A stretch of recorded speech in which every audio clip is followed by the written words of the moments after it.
Hello everyone, welcome to Sword and Heart. Today I will analyze the best free fighter of the game, and one of the best in the Japanese tech tree.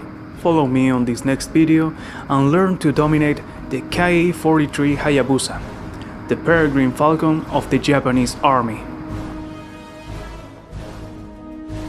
We can fly with it on the Guadalcanal or the New Guinea's 1943 map.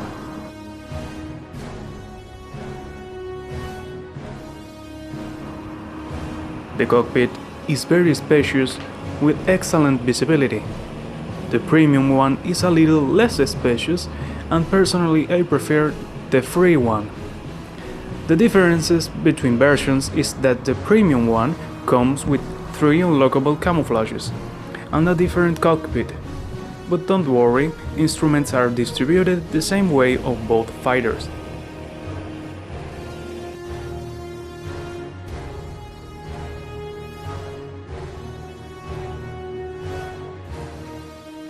The instruments are measured in metric system for altitude and kilometers per hour for the airspeed.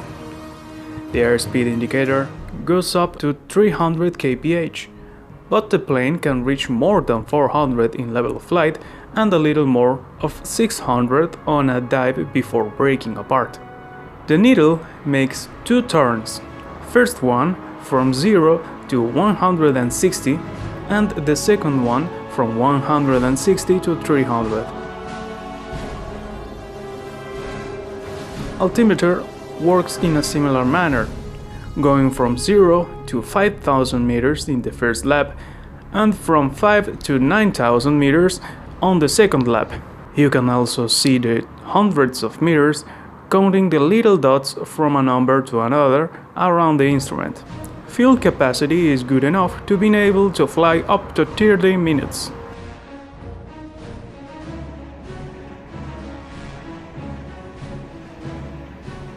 When it comes to taxiing on ground, it has a very good response to the rubble, and its wide landing gear makes it very difficult to crash.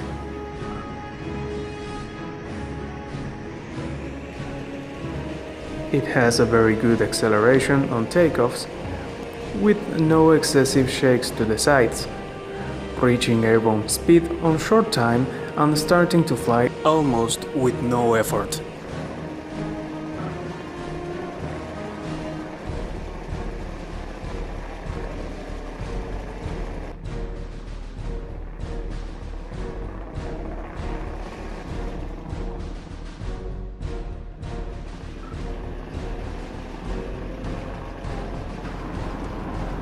On landings, let's start the line with the base with good anticipation. The Hayabusa loses speed slowly, and we need as much drag as possible to avoid an overpassing. Use the throttle and flaps if you need it to increase the drag and decrease the speed, helping you to slow down.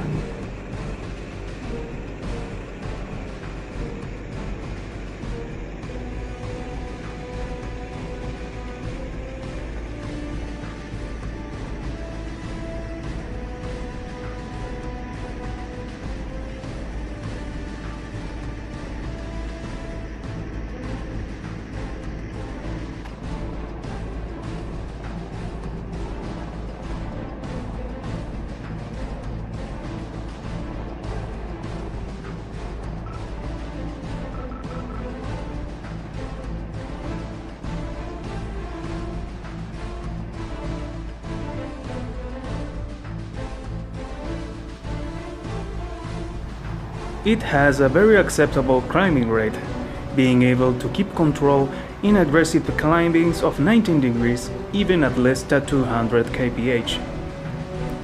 It dives decently, but the lack of weight and the fragility of the airframe makes it almost uncontrollable when diving at more than 400 kph. But at the same time, it keeps the gain speed very well, being able to boom and zoom with no problems. It possesses a great agility, similar to the Zero, but with less roll rate. Excellent dogfighter, only a skilled pilot can face a Ki-43 on close combat and survive. The only American fighter that competes with it in maneuverability is the P-39 Cobra, but it can be an easy prey too if the right strategy is used.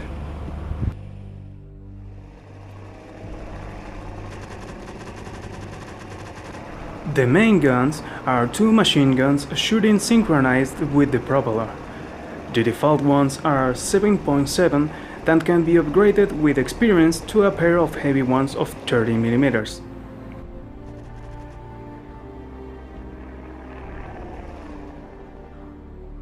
Both have advantages.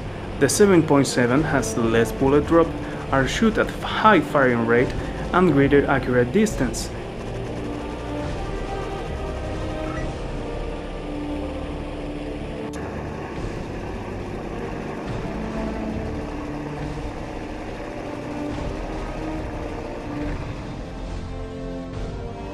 .30mm on the other side are slower, have less firing rate and less effective range, but a bigger damage.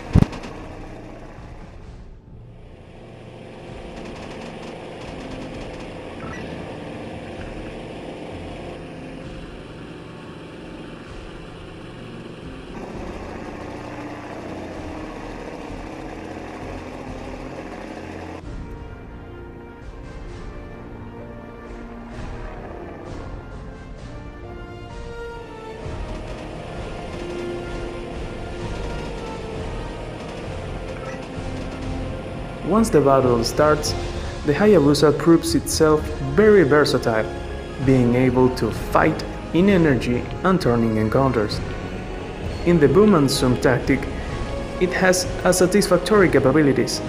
The dive is really aggressive even with zero throttle, so I recommend to use 25 or 50% of flaps to reduce the acceleration and making aiming more easy. This is very useful against bombers. The plane has a few guns, but they can fire with great accuracy. With well-placed bursts, you can destroy any bomber engines with ease. Don't shoot at the bombers directly from behind. The non-existent armor of the plane makes this extremely dangerous even against the Hudson.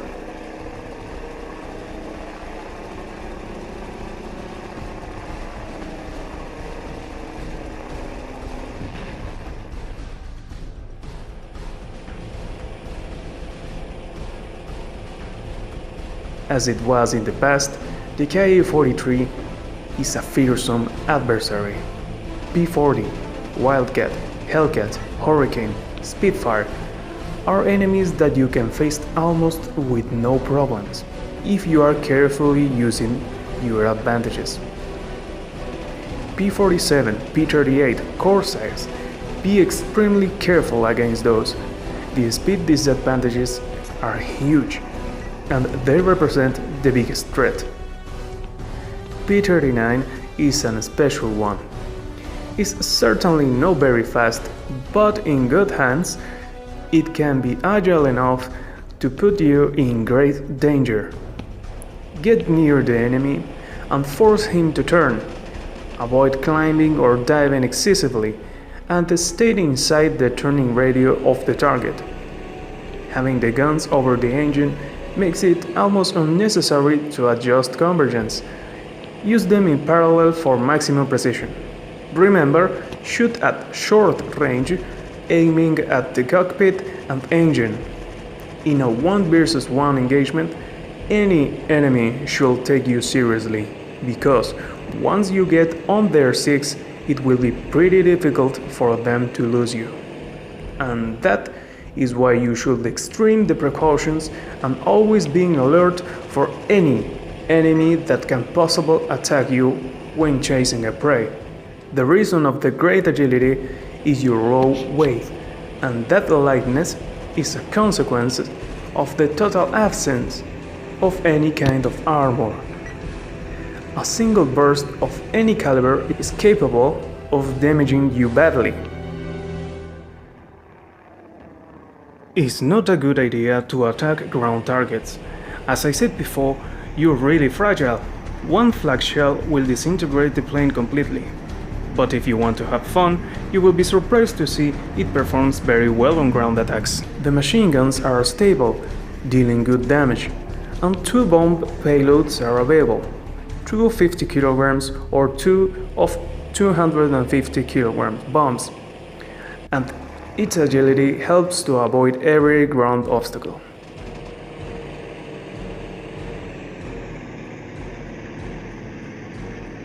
In my opinion, is the best free fighter, extremely agile, with low firepower but accurate, with an engine and HP enough to face most of his enemies, able to fight with almost anyone on the vertical and turning better than all allied fighters. Besides the non-existence of armor, it can give you the best battles once you learn to fight and flight with it. Thanks for watching this video. If you like my content, subscribe, give a thumb up, share and comment which other plane would you like me to analyze next time. With nothing more to say, till next time, take care, bye victis.